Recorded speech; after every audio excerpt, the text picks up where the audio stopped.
नमस्ते, मैं सुशील कुलकर्णी। आप देख रहे हैं एनालाइजर न्यूज हिंदी।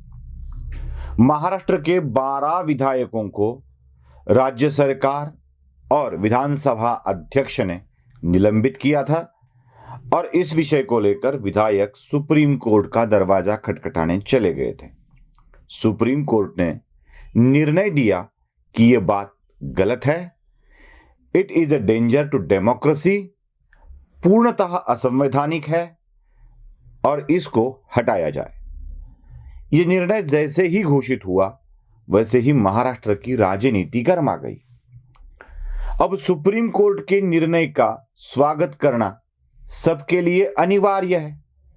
तो स्वागत तो लोग करते हैं, लेकिन उसके साथ साथ एक चीज और बोली जा रही है कि सुप्रीम कोर्ट का यह डिसीजन ही डेंजर टू डेमोक्रेसी है। और यह बाकी कोई नहीं कह रहा है, ये सत्ताधारी पक्ष के प्रवक्ता एक सांसद बोल रहे हैं। हां, संजय राउत जी बोल रहे हैं। सुनिए वो क्या कहते हैं। विधानसभेतून बेशिस्त वर्तन करणाऱ्या 12 सदस्यांचं निलंबन केलंय। डेंजर टू डेमोक्रेसी सध्या देशामध्ये हा एक विषय सुरू आहे। डेंजर टू डेमोक्रेसी महाराष्ट्राच्या विधानसभेतून बेशिस्त वर्तन करणाऱ्या 12 सदस्यांचं निलंबन केलं आहे सरकारनं। खरं म्हणजे ते निलंबन जे केलं आहे ते लोकशाही वाचवण्यासाठी केलं आहे। लोकशाहीवर जो हल्ला होत होता म्हणून ते निलंबन झालं आहे। त्याला डेंजर टू डेमोक्रेसी म्हणता येणार नाही। डेंजर टू डेमोक्रेसी म्हणायचं असेल तर महाराष्ट्राचे माननीय राज्यपाल हे राजकीय दबावाखाली दिल्लीच्या त्याने 12 विधान परिषद सदस्यांच्या निवडणुका गेल्या 2 वर्षापासून ती फाईल जी दाबून ठेवलेली आहे आणि 12 सदस्यांचे लोकशाहीतले हक्क, त्यांचं स्वातंत्र्य हे खतम केलेलं आहे। याला डेंजर टू डेमोक्रेसी म्हणावं लागेल। पण ह्या संदर्भात कोणतंही न्यायालय ठामपणे निर्णय घ्यायला तयार नाही, बोलायला तयार नाही, आदेश द्यायला तयार नाही। पण विधानसभेच्या हक्कांवरती, अधिकारांवरती न्यायालय जर अतिक्रमण करत असेल तर ते सुद्धा danger to democracy. Sanjay Raut के अनुसार अगर ये डेंजर टू डेमोक्रेसी है, वो अलग अलग बातें बोलते हैं। फिर राज्यपाल ने जो भी, कोई गवर्नर ने जो भी कुछ 12 विधायकों की सूची पेंडिंग रखी है वो भी डेंजर टू डेमोक्रेसी है। सर्वोच्च न्यायालय ने महाराष्ट्र में दखल देना, ये भी डेंजर टू डेमोक्रेसी है। इस तरह की बातें संजय राउत बना रहे हैं। अब संजय राउत सुप्रीम कोर्ट के डिसीजन को भी गलत साबित ठहराने की कोशिश कर रहे हैं। यहां तक कि संजय राउत ये भी सवाल उठाते हैं कि क्यों ऐसे निर्णय भाजपा के पक्ष में आते हैं। क्या न्यायपालिका भी केंद्र सरकार और भाजपा के लिए काम कर रही है? यह सवाल संजय राउत उठा रहे हैं।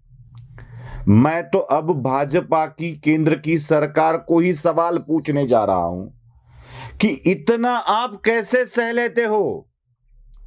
न्यायालय को भी, सुप्रीम कोर्ट को भी ये अगर बात करते हैं, सुप्रीम कोर्ट पर भी आरोप लगाते हैं, तो बीजेपी, सेंट्रल होम मिनिस्ट्री और प्राइम मिनिस्टर इसको सह कैसे लेते हैं।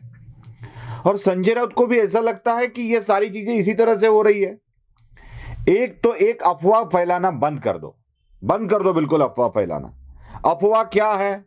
अफवाह यह है कि सुप्रीम कोर्ट ने विधानसभा में, मतलब राज्य की हाउस के अधिकारों के ऊपर अपना अतिक्रमण किया है। क्या सच में विधायकों के निलंबन को रद्द करने के जरिए स्थानीय विधिमंडल को प्रभावित करने की कोशिश हो रही है? बिल्कुल नहीं। सुप्रीम कोर्ट का जजमेंट आप ठीक से पढ़ लीजिए। अब तक सुप्रीम कोर्ट ने जो भी कुछ अपने दावे किए हैं या जो भी कुछ इंस्ट्रक्शंस दिए हैं उसको भी ठीक से देख लीजिए। तब आपको पता चलेगा कि विधिमंडल के अध्यक्ष द्वारा किया गया निलंबन, इसको अवैध नहीं करार दिया गया है। सुप्रीम कोर्ट क्या कहता है? आपको निलंबित करने का अधिकार है, लेकिन उसकी कुछ समय सीमा होनी चाहिए। एकाध विधानसभा क्षेत्र से कुछ लाख लोग वोटिंग करके अपना प्रतिनिधि चुनते हैं, और उस चुने हुए प्रतिनिधि को विधानसभा के कार्य में सम्मिलित न होने देने का दंड कितने दिनों तक दिया जा सकता है, इसके कुछ पैरामीटर होने चाहिए। 1 दिन का निलंबन, 1 हफ्ते का निलंबन, विधानसभा के सत्र के दौरान का निलंबन, यहां तक का निलंबन ठीक है, लेकिन 1-1 साल उसको विधानसभा के कार्य से दूर रखना, यह निष्कासन से भी बड़ी सजा है, ऐसा सुप्रीम कोर्ट कहता है। मतलब सुप्रीम कोर्ट डिसीजन पीरियड के ऊपर दे रहा है, निलंबन के अधिकार के ऊपर नहीं। लेकिन सुप्रीम कोर्ट हमारे अधिकारों के ऊपर आक्रमण कर रहा है, विधानसभा अध्यक्ष के अधिकारों के ऊपर आक्रमण कर रहा है। इस तरह की अफवाहें फैलाना महाविकास अघाड़ी के लोगों ने बंद करना चाहिए। और एक बात, विधानसभा के विधायकों के निलंबन के बारे में सत्ताधारी पक्ष के प्रवक्ता कुछ अलग राय रखते हैं और सत्ताधारी मतलब मंत्री कुछ अलग राय रखते हैं। मंत्री नवाब मलिक कहते हैं यह डिसीजन विधानसभा अध्यक्ष का डिसीजन है, इसमें सरकार का कोई संबंध नहीं। लेकिन संजय राउत अलग ही बात बोलते हैं, वो बोलते हैं डिसीजन सरकार ने लिया है। आप दोनों की बात ठीक से सुन लीजिए। 12 आमदारांच्या निलंबनाच्या बाबतीत सुप्रीम कोर्टाचा निकाल आज आलेला आहे। निश्चित रूपाने त्या निकालाच्या प्रत विधिमंडळ सचिवालयाला प्राप्त झाल्यानंतर त्याच्यावर विधिमंडळ सचिवालय अभ्यास करेल आणि शेवटी अंतिम निर्णय अध्यक्ष महोदय घेतील। हा सरकारचा निर्णय नाही, विधिमंडळाचा निर्णय आहे। डेंजर टू डेमोक्रेसी, महाराष्ट्राच्या विधानसभेतून बेशिस्त वर्तन करणाऱ्या 12 सदस्यांचं निलंबन केलंय सरकारने। अब इतना डिफरेंस है तो क्या समझना चाहिए? मतलब सत्ताधारी गट में ही एक वाक्यता नहीं है, वो नहीं समझते हैं कि सरकार ने किया है या किसने और को किया, किसी और ने किया है। ये सारी बातें क्या दर्शाती है, किसकी ओर इशारा करती है? मुझे तो ये सारी चीजें एक ऐसी स्थिति दिखा रही है जिसमें एक दूसरे के साथ ना मेल है, ना संबंध है, ना विश्वास है। बस ये निलंबन अपने अहंकार के लिए किया गया है। सिर्फ अहंकार नहीं, कुछ और भी है। आने वाले कुछ दिनों में राज्यसभा के चुनाव होने वाले हैं महाराष्ट्र असेंबली से। अब इसमें 45 सदस्यों का एक एमपी चुना जाने के लिए जरूरत है। बीजेपी के अगर 12 हटाए जाते हैं तो तीसरे सीट का चुनाव महाविकास अघाड़ी के पक्ष में चला जाएगा। बीजेपी जो चाहती है वो तीसरी चुनाव होने वाले हैं 6 जगह पर। महाविकास अघाड़ी का एक आराम से चुनकर आ सकता है। उसके बाद कुछ वोट बच जाते हैं, लेकिन वो बचे हुए जो वोट्स है, जो एमएलए के वोट्स है, वो और कुछ मिलाना जरूरी है। अगर बीजेपी के 12 को हटाया जाए ना तो 6 में से 4 महाविकास आघाड़ी ला सकती है, 2 बीजेपी के पक्ष में चले जाते हैं। ये एक है। और दूसरा, विधानसभा अध्यक्ष की जब नियुक्ति होगी या चुनाव होगा उस वक्त कोई धोखा ना हो, इसीलिए ये सब किया गया है। और महाविकास आघाड़ी की आज की जो स्थिति आपको दिख रही है वो बहुत ही बौखलाई हुई है। और बौखलाई हुई इसलिए है कि उनके सारे गणित बिखरते हुए दिख रहे हैं, टूटते बिगड़ते हुए दिख रहे हैं। और इसी गणित को ठीक करने के लिए ये कोशिश की जा रही है कि सर्वोच्च न्यायालय ने भी गलत तरीके से निर्णय दिया जा रहा है।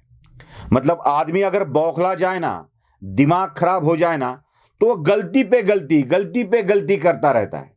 इसी तरह संजय राउत के लिए हो रहा है। पहले तो ऐसी कुछ बचकाना बातें करते थे, अब सारी बातें उन्हीं के ऊपर पलट के आ रही है, बुमरैंग हो रही है, तो और गलतियां करते जा रहे हैं। अब यहां तक गलती कर डाली कि उन्होंने सर्वोच्च न्यायालय के ऊपर भी प्रश्न चिन्ह लगा दिया। राज्यपाल के ऊपर तो प्रश्न चिन्ह लगाते हैं। संजय राउत जी को पता होना चाहिए कि 12 राज्यपाल नियुक्त विधायकों की, जो विधान परिषद में होते हैं, एमएलसी जिसे कहते हैं, लेजिस्लेटिव काउंसिल में जो अपॉइंटमेंट किए जाते हैं, वो राज्यपाल द्वारा भिन्न भिन्न क्षेत्रों के विशेषज्ञों के बीच में से की जाती है। अब भिन्न भिन्न क्षेत्र कौन से है? महाविकास आघाड़ी की माने तो राजकारण, राजनीति, समाजकारण और सहकारिता, यही 3 क्षेत्र है जिनमें से नियुक्तियां की जा सकती है। ये महाविकास आघाड़ी के लिए बोल रहा हूं। लेकिन कानूनन कौन कौन से क्षेत्र है वहां पे नियुक्ति होनी चाहिए?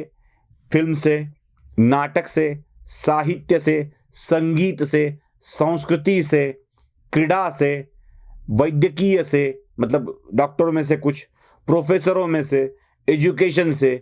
इतने क्षेत्र है कि अगर हर एक का एक एक भी लिया जाए ना तो ये 12 लोग कम पड़ जाएंगे। लेकिन इनके दृष्टि से राजनीति, समाजकारण और सहकारिता, यही 3 क्षेत्र है, क्योंकि इनके बागड़ बिल्लों को एडजस्ट किया जा सकता है। इसीलिए ये सब कुछ चीजें चल रही है। ये बात याद रखिए, गवर्नर द्वारा नियुक्त किए गए कोई भी विधायक का किसी भी तरह का चुनाव क्षेत्र नहीं होता है। जो इधर होता है, लेजिस्लेटिव असेंबली में होता है, चुनाव क्षेत्र होता है, वो उनका प्रतिनिधि होता है और उनके विकास के बारे में चर्चा, प्रयत्न, बाकी सब कुछ कर सकता है। ये चीज और वो चीज जोड़िएगा मत।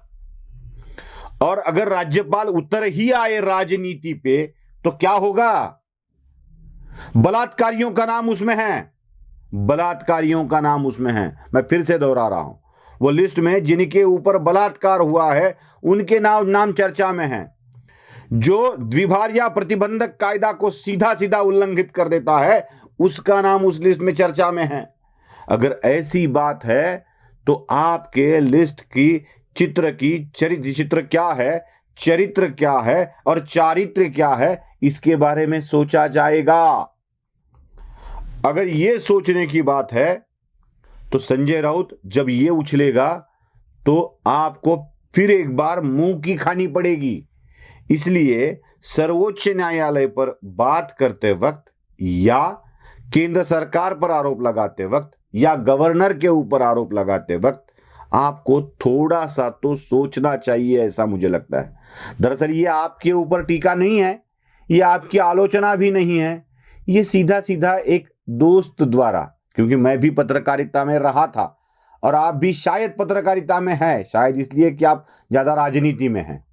आप जो पत्रकारिता करते हैं वो सामना वाली पत्रकारिता, शिवसेना वाली पत्रकारिता करते हैं और उसको निष्पक्ष पत्रकारिता कहा जाता है, निर्भीड़ पत्रकारिता कहा जाता है। मतलब हाँ मैं शिवसेना का हूं ऐसा कह के आप पत्रकारिता करते हैं, इसलिए आप निष्पक्ष है।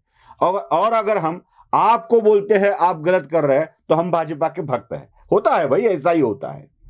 अगर रवीश कुमार बीजेपी को गालियां देके वामपंथियों को अच्छाई बताता है, कांग्रेस वालों की अच्छाई बताता है, तो वो निष्पक्ष पत्रकारिता होती है। हाँ, मतलब उसको कोई नहीं कहता कि आप उनकी चाट रहे हो या उनके गुलाम बन गए हो।